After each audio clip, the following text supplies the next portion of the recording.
할렐루야. 이 밤에도 또 은혜 받고 기도하기 위해 주님의 보좌 앞에 나오신 여러분을 축복하고 환영합니다. 오늘 함께 나누실 말씀은 이사야 50장 말씀인데요. 지난주 49장에서 이 여호와의 종에 대한 말씀에 대해서 함께 은혜를 나눴습니다. 이 이사야에는 여호와의 종에 대한 말씀이 4가지가 나오는데, 지난 49장에는 두 번째 말씀이었고 오늘 50장은 세 번째 말씀입니다. 이 50장의 여호와의 종에 대한 말씀 역시 여러 차원으로 이해할 수가 있습니다. 먼저 이 이사야 선지자 자기 자신을 의미하는 것입니다.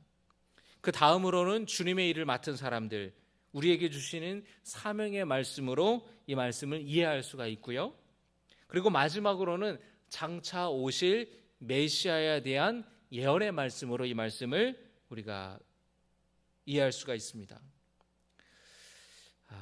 먼저는 이사야 선지자에게 주시는 말씀으로 이해할 수가 있는데요. 4절에서 이사야 선지자는 이렇게 말합니다. 주 여호와께서 학자들의 혀를 내게 주사 나로 곤고한 자를 말로 어떻게 도와줄 줄을 알게 하시고 아침마다 깨우치시되 나의 귀를 깨우치사 학자들 같이 알아듣게 하시도다. 하나님께서 학자들의 혀를 주셔서 곤고한 백성들을 가르치고 또 힘을 주고 위로하게 하는 지혜를 이사야 선지자 자신에게 주셨다라고 이야기하고 있어요. 여러분, 선지자의 역할 중에 하나가 하나님의 말씀으로 백성들을 가르치고 또 위로하고 격려하는 일이었습니다. 하나님께서 지혜를 주셔서 어떤 말을 해야 될지를 알게 해주셨다라는 거예요. 또 이어서 이사야 선지자는 하나님께서 아침마다 일깨워 주셨다고 말씀합니다.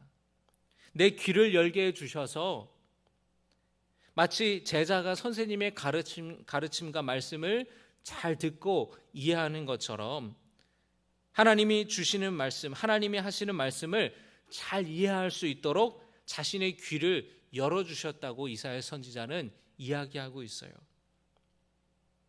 5절에서 고백하기를 하나님께서 주시는 말씀을 거역하지도 않고 뒤로 물러나지도 않았다고 말씀합니다. 5절의 말씀 같이 읽겠습니다. 시작. 주 여호와께서 나의 귀를 여셨으므로 내가 거역하지도 아니하며 뒤로 물러가지도 아니하며, 주님의 말씀을 거역하지도 않고 물러서지도 않았다라고 말씀합니다. 여러분, 하나님의 말씀에 거역하고 물러선 사람이 누구예요? 선지자 중에, 예언자 중에 잘 익히 아는 사람 누가 있습니까? 요나가 있죠. 요나. 하나님이 말씀하라고 니느웨에 가서 하나님께서 회개하지 않으면 이곳에 재앙을 내리신다고, 심판하시겠다고 했던 그 말씀을 요나는 거역하고 거부했어요. 그런데 지금 이사야는 그렇게 하지 않았다라는 거예요. 이 이야기는 우리에게 의미심장한 말씀을 의미심장하게 다가올 수 있습니다. 왜냐하면 하나님께서 이사야에게 주신 말씀은 실로 엄청난 말씀이었기 때문이에요. 굉장히 부담스러운 그런 메시지였습니다. 여러분,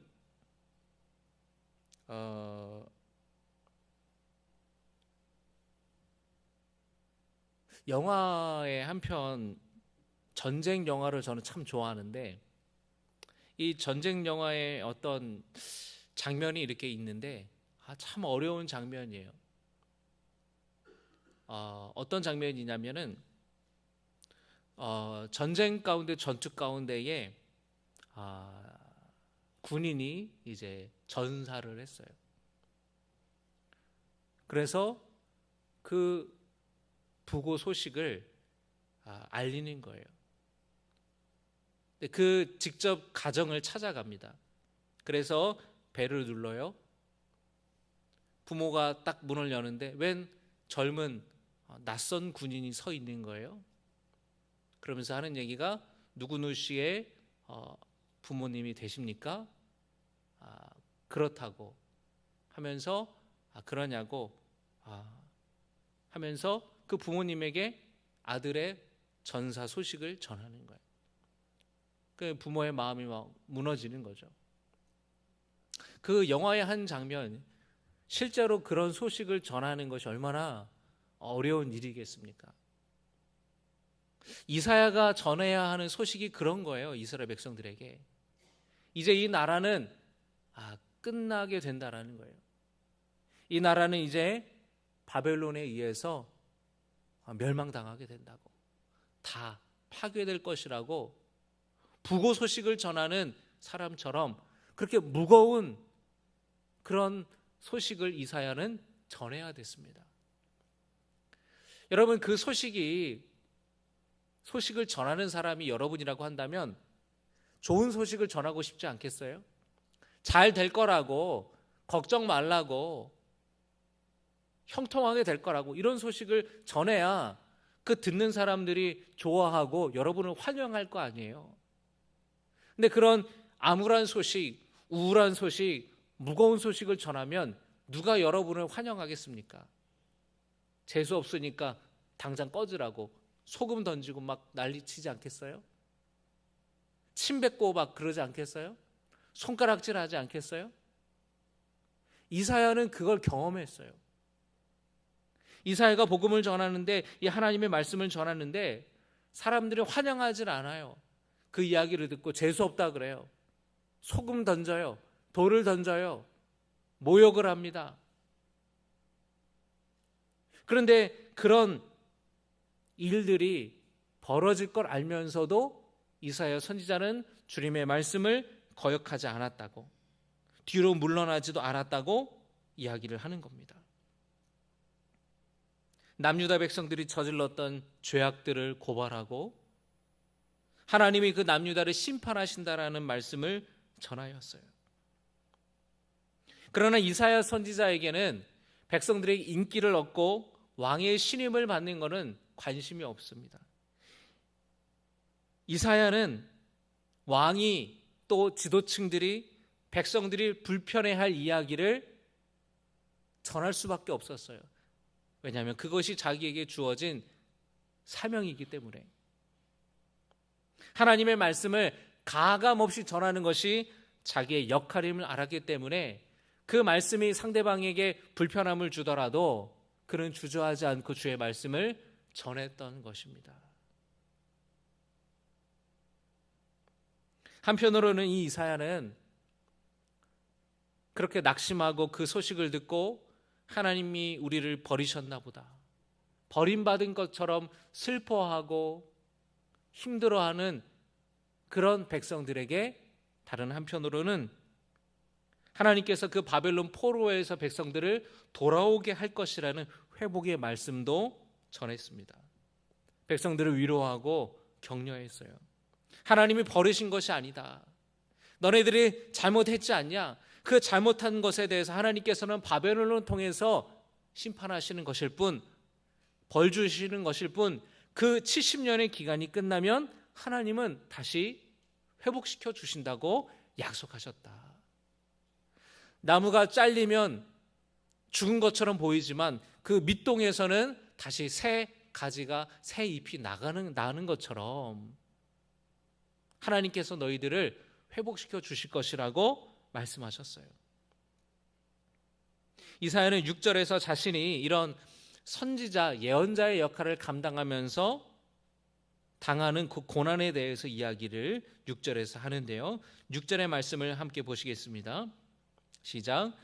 나를 때리는 자들에게 내 등을 맡기며 나의 수염을 뽑는 자들에게 나의 뺨을 맡기며 모욕과 침뱉음을 당하여도 내 얼굴을 가리지 아니하였느니라. 자기가 이사야 선지자를 때리는 사람들이 있었다라는 거예요. 수염을 뽑는 자들이 있었다라는 겁니다. 모욕하는 사람들이 있었다라는 거예요. 침뱉는 사람들이 있었다라는 거예요. 그렇지만 그 얼굴을 가리지 아니하였다고 이야기를 합니다.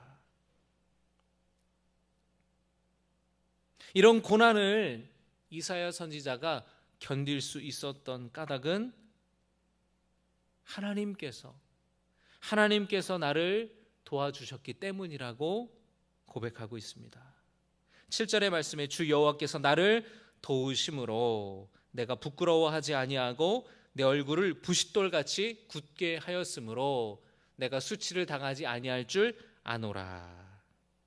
사람들이 자신을 환영하지 않아도 때로 자기를 괴롭게 할지라도 오직 하나님을 의지하는 믿음으로 주어진 사명을 감당했어요.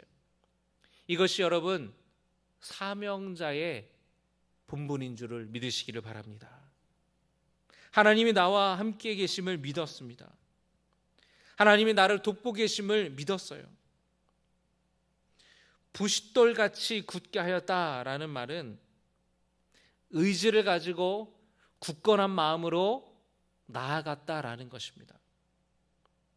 그런데 이 말씀을 여러분 이사야 자신에 대한 말씀인 동시에 두 번째로 오늘 우리에게 주시는 말씀으로도 우리가 받을 수 있다 그랬죠.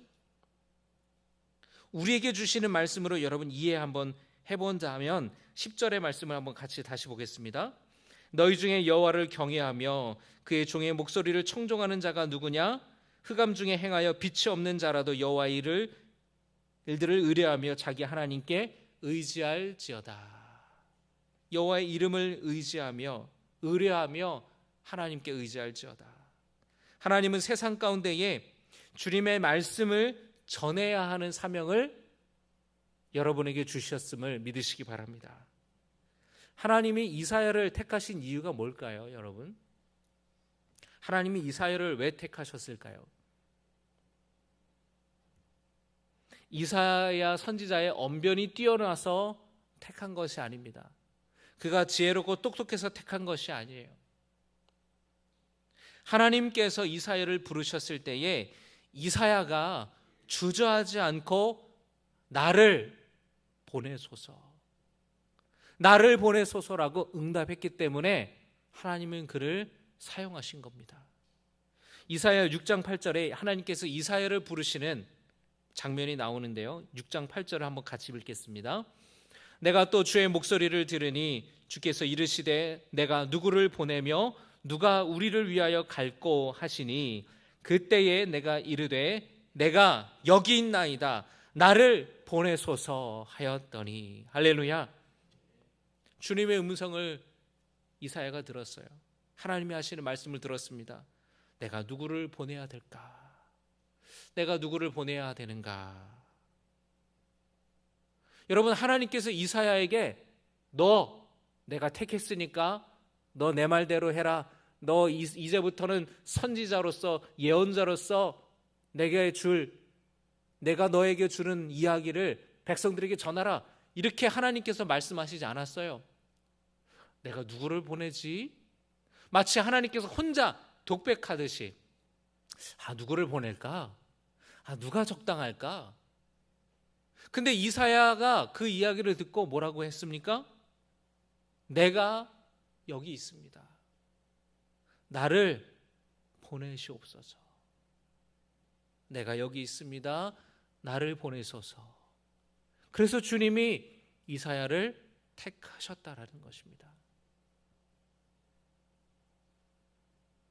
하나님, 나 아니에요. 나 보내지 마세요. 나 절대 보내지 마세요. 안 합니다. 안 해요.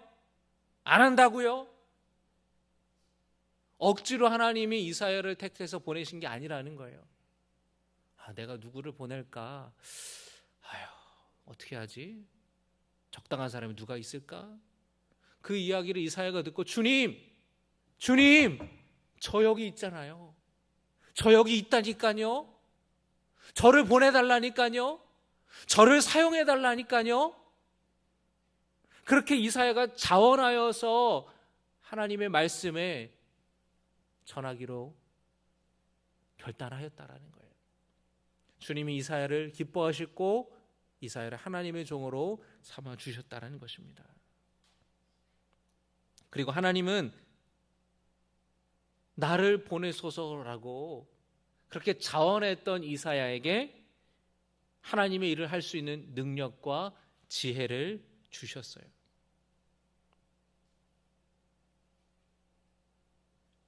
여러분, 마찬가지입니다. 우리도 하나님의 그 부르심에 주님, 제가 여기 있잖아요. 저를 보내세요. 저를 보내세요. 제가 가겠습니다. 그렇게 여러분 하나님께 믿음으로 응답하고 믿음으로 반응하는 성도들 되시기를 주님의 이름으로 축복합니다. 할렐루야. 하나님, 제가 볼 때는 저 집사님이 적임자예요. 저 권사님이 적임자예요. 자기라고 생각하지 않는 거예요. 왜 나면 안 됩니까? 나를 보내소서라고 응답할 때에 하나님은 우리에게 그 일을 감당할 능력을 주시는 줄로 믿습니다. 4절의 말씀에 여호와께서 학자들의 혀를 내게 주사, 학자들의 혀,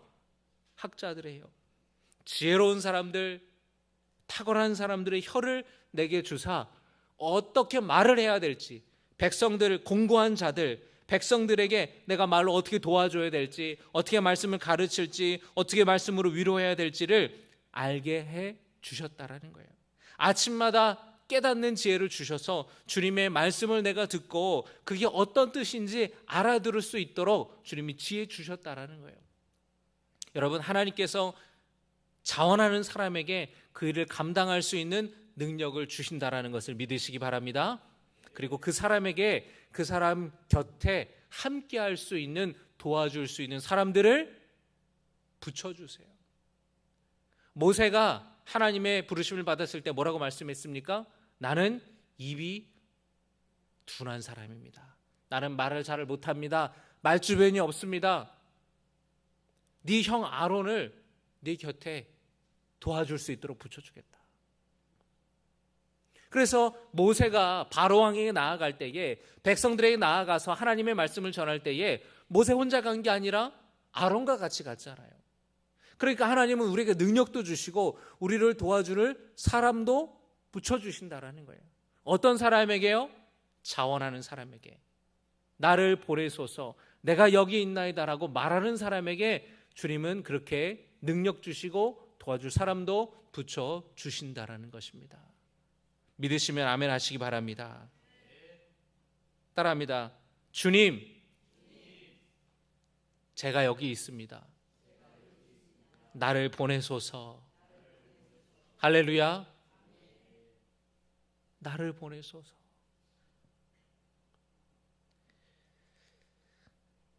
주님이 여러분을 각자 하나님의 부르심이 달라요. 초대교회 안에서 다 성도들의 부르심이 달랐어요. 그래서 어떤 사람은 예언자로, 어떤 사람은 선지자로, 어떤 사람은 교사로. 그래서 여러분, 은사도 다양해요. 어떤 사람은 방언의 은사, 방언을 통변하는 은사, 어떤 사람은 신유의 은사, 어떤 사람은 환상을 보는 은사, 어떤 사람은 말씀을 전하는 은사. 그렇게 다양한 은사, 다양한 직분을 더해 주셨는데 사람마다 그 부르심이 다르다라는 거예요. 그런데 동일합니다. 그 부르심에 주님, 내가 여기 있습니다, 나를 보내소서 하는 사람을 하나님은 기뻐 쓰신다라는 거예요. 여러분, 하나님의 손에 쓰임받는 사람 되시기를 주님의 이름으로 축복합니다. 그래서 여러분을 통하여서 하나님이 하나님의 일들을 하실 수 있기를 원합니다. 여러분들을 통하여서 하나님이 원하시는 일들, 하나님이 기뻐하시는 일들이 일어나기를 주님의 이름으로 축복합니다. 내가 가지 않고, 내가 안 간다고 거절하고 거부하면 그 하나님의 일들을 다른 사람에게 하나님은 또 맡기시는 거예요. 여러분, 하나님께 쓰임받는다는 게 얼마나 영광스러운 일입니까? 얼마나 영광스러운 일이에요. 여러분, 우리나라에 이렇게 정부 이 직책들 중에서는 임명직이 있고요, 선출직이 있어요. 그러니까 우리나라 국회의원이나 시장, 시민들이 투표해서 뽑는 거잖아요. 그런데 대통령이 임명하는 임명직이 있습니다. 장관들을 이렇게 임명하잖아요. 여러분, 어떤 사람은 그 자기의 전문 직종에서, 전문 분야에서 뭐 최선을 다해서 전문성을 쌓고 경험을 쌓았는데 어느 날 대통령이 부름을 받는 거예요. 나라를 위해서 당신의 재능을 사용해 달라고. 이 중요한 부서인데 이 부분에선 당신이 전문가지 않냐고, 당신이 나라를 위해서 국민을 위해 헌신해 달라고 그렇게 나라의 부름을 받는다고 생각해 보세요. 여러분 얼마나 영광스러운 일이겠습니까? 그렇지 않습니까, 여러분? 나를 인정해 주고, 야, 나는 내가 볼 때는 나는 부족하고 나는 별 볼 일 없는 사람인데 나를 쓰시겠다고 나를 부른다니. 얼마나 감사한가. 나는 이미 지금 은퇴해서 나이가 60인데, 나는 이제 나이가 70인데, 그런데 쓰겠다고 하니, 필요하다고 하니 거기에 부름에 응답한다라는 거죠. 여러분 하나님도 마찬가지신 거예요. 내가 누구를 보낼까 할 때에, 그 하나님의 부름을 받을 때에 그 부르심이 얼마나 은혜이고 얼마나 영광스러운 일입니까? 그 부르심에 여러분 믿음으로 반응할 수 있기를 주님의 이름으로 축복합니다. 여러분 새해에 우리 신앙의 야성을 회복하라는 표어로 새해를 시작했잖아요. 많은 성도님들이 이전보다 더 열심을 가지고 하나님을 기쁘시게 하는 삶을 살기로 결단하신 줄로 믿습니다. 그래서 어떤 분들은 평소에 새벽 기도를 안 나오시다가 새벽 기도를 나오기도 하고, 금요 기도에 이렇게 나오기도 하고, 또 가끔 주일 예배 이렇게 2주에 한 번씩 나오시던 분들이 매주 주일 성수하게 되고, 또 하나님 앞에 또 11조로 물질로 헌신하게 되고, 참 너무 귀한 거죠. 다음 주부터 이제 3월 달이 되면은 이제 사명 전도대를 시작하고, 또 목요 성경 통독도 시작합니다. 그리고 제자 훈련도 시작하고, 또 성경 공부, 우리 어성경 읽어진애도 시작합니다. 그 교회 안에서 여러 가지 우리가 함께 봉사하고 또 하나님의 말씀을 배우고 또 복음을 전하는 그 일들을 시작할 때에, 교회에서 이제 광고할 때 여러분의 성도들의 마음은 두 가지일 거예요. 나도 이번에 해야겠다 하는 마음과, 귀찮은데 지금까지 안 했는데 힘든데 가기 싫다. 두 가지의 마음이 있을 거예요. 두 가지의 마음. 그런데 여러분, 나를 보내소서, 내가 하겠습니다 하면 하나님께서 기뻐하시고 감당할 능력도 주신다라는 거예요. 그러니까 못해요라는 거는 성경적이지 않은 거예요. 해보겠습니다, 하겠습니다 하면 하나님이 능력을 주시는 것이지, 나는 못해요, 나는 할 수 없어요, 능력이 없으니까 못합니다라는 거는 성경적이지 않은 것이고 신앙적인 태도라고 할 수 없는 겁니다. 순종할 때 하나님이 능력도 주신다고 말씀하지 않으셨습니까? 여러분, 하나님의 그 부르심에 순종하면서 사명 감당할 때 물론 어려움이 찾아올 때도 있을 거예요. 그러나 하나님께서는 이 사회를 도와주셨고 지켜주셨습니다. 우리가 주님의 그 부르심에 응답하여서 우리가 전도할 때에, 주의 말씀을 전할 때에도 하나님이 마찬가지로 우리를 도와주시고 지켜주심을 믿으시기 바랍니다. 부싯돌같이 내 얼굴을 굳게 하셨다라고 했어요. 굳게 하였다. 이사야가 굳건하고 흔들리지 않는 의지로 인내하면서 나아가겠다고 그가 다짐하였습니다. 여러분, 우리가 주님의 일을 할 때에 때로는 고난이 찾아오고 어려움을 대하는 성도들의 태도가 이렇게 이사야처럼 부싯돌같이 내가 굳게 하였다고, 내 마음을 굳건하게 하였다고, 인내하며 나아가겠다고 하는 이 고백이 되어야 될 줄로 믿습니다. 어떤 성도님이 있었는데, 이 직장에서 이 자기 나름대로 내가 그리스도인으로서 내가 정직하게 해야겠다, 내가 원칙을 지키며 일해야겠다라고 그가 마음을 먹었어요. 그런데 직장 상사가 계속 부당한 지시를 내리고 또는 그 비리를 눈 감아달라고 요구를 하는 겁니다. 참 여러분 난처하죠. 다른 동료들도 아유 눈치껏 넘어가라고, 관례대로 다 그렇게 해왔다고. 그런데 그가 하나님이 함께 하심을 믿고 그가 정직하게 살기로 결단했는데 그 일을 할 수가 없는 거예요. 그래서 때로는 동료들에게 눈초리를 받기도 하고 사람이 센스가 없다는 얘기를 듣기도 하고, 그러나 점점 인정받고 또 그 성실함이 인정받고 신뢰를 얻어서 그 직장 생활에서 승리하게 됐다는 것입니다. 여러분, 우리가 믿음을 지키는 일도 그래요. 왜 성도들이 세상에서, 직장에서 내가 그리스도인이라는 것을 잘 드러내지 못합니까? 이런 일들이 있기 때문에 그래요. 그러나 여러분, 직장에서도 여러분 신우회 모임이 있으면 여러분 적극적으로 참여하시기를 바랍니다. 그래서 직장 안에서 믿는 사람들이 서로 의지하고 격려할 수 있기를 원해요. 또 여러분, 우리가 믿음대로 살아가는 것뿐만 아니라 우리가 전도하다가도 거절당할 수 있고 불편한 말을 들을 수도 있습니다. 그러나 이사야처럼 위축되는 것이 아니라 내가 굳건한 믿음으로, 내가 인내함으로 나아가겠다고 결단하는 성도 되시기를 주님의 이름으로 축복합니다.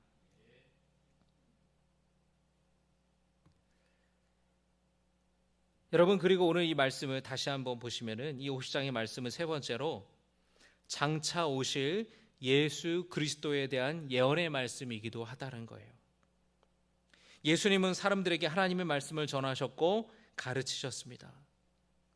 그런데 그 종의 사명을 감당하실 때에 사람들에게 수치와 모욕을 당하셨어요. 6절의 말씀을 여러분 같이 읽겠습니다. 6절입니다. 시작.